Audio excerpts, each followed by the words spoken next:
সেলিম, আমি তোকে দেখে নেব, দেখে নেব। এক্সিলেন্ট, তুমি যে এত সুন্দর ফাইট করতে জানো আমি জানতামই না।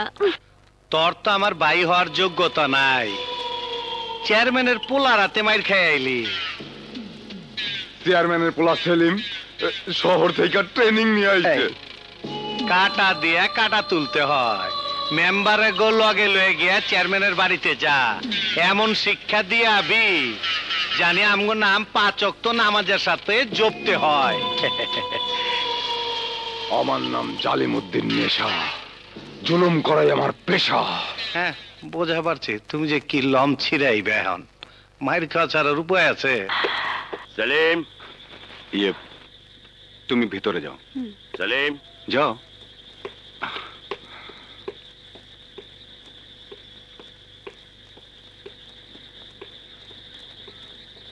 ওই বদমাশদের সীমানার স্কুলে গিয়েছিলি কেন? ছোটবেলার স্কুল তো, তাই দেখতে গিয়েছিলাম। স্কুল দেখতে গিয়ে তোকে ওই শয়তানদের সাথে মারামারি করতে হয়েছে, দেখলি তো গ্রামের অবস্থা।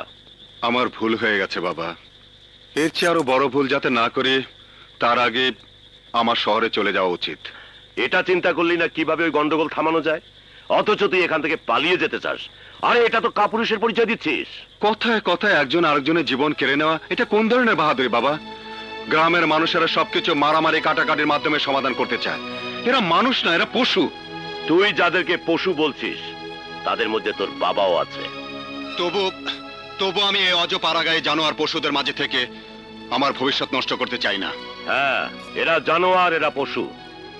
যুগ যুগ ধরে এরা মানুষ হয়নি, এখনো পশুই রয়ে গেছে। এদের কথা কেউ ভাবেনি। তুই লেখাপড়া জানিস, ওদের দুঃখের কথা ভাববি, চিন্তা করবি কিভাবে এদের চিন্তা চেতনার পরিবর্তন আনা যায়। ওদেরকে পরিবর্তন করতে অনেক সময় লাগবে। যত সময় লাগুক ততদিন আমি মরে যাব। তাহলে মরে যা। শরম লাগলো না আলাউদ্দিন চেয়ারম্যানের ছেলে হয়ে মরে যাওয়ার কথা বলতে? বেয়াদব, এই লেখাপড়া শিখেছিস? দেখ বাবা, তোদের মা মারা যাবার পর আমি তোকে বুঝতে দেইনি যে তোর মা নেই।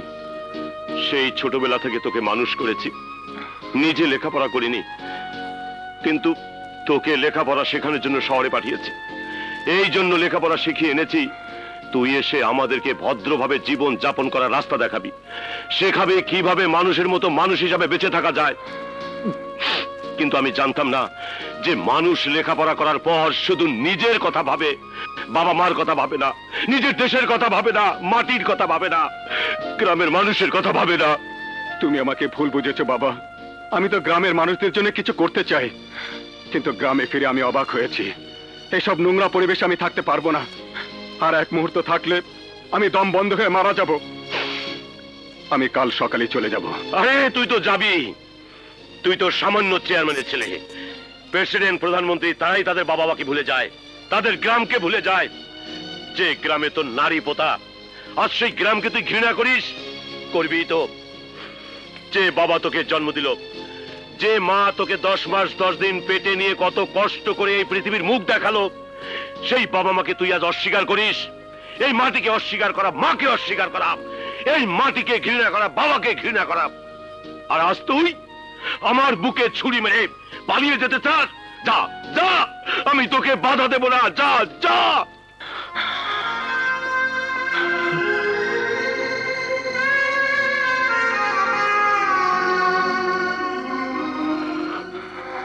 এই বুড়ো বাবাকে ছেড়ে চলে যেতে চাস? কত বছর পর তুই গ্রামে এলি, বাবার কাছে থাকতে মন চায় না? তোর না চাক, আমার তো চায়। আমার ছেলে এত বছর পর এসেছে, তাকে মন ভরে দেখলামই না, আর তুই কিনা আমাকে ছেড়ে চলে যাবি? আমি কাকে নিয়ে থাকবো? আমার মন চায় তোর সাথে কথা বলি, তোর কথা শুনি, আর তুই কিনা। হাত জোর করছি বাবা, কটা দিন থেকে যা। কে বললো আমি তোমাকে ছেড়ে চলে যাচ্ছি? শহরের ব্যবসা চালু করে আমি তোমাকে নিয়ে যাব। না না, এই দেহ মাটির তৈরি, এই দেহ মাটিতেই মিশে যাবে, তবুও শহরে যাবে না। এই গ্রামের বটগাছ এই দেহ, কখনো এই দেহকে গ্রাম থেকে উপড়ে নিয়ে যাওয়ার চেষ্টা করিস না। তুমি আমার উপর ভরসা রাখো বাবা, গ্রামের লোকজনদের জন্য আমি অনেক কিছু করব। তোকে ছাড়া আর কার উপর ভরসা করব? তুই ছাড়া এই ঘরে আর কে আছে? যা বাবা, ঘরে যা, যা যা যা। সেলিম, লাগেনি তো? না বাবা। সাবধানে যাও।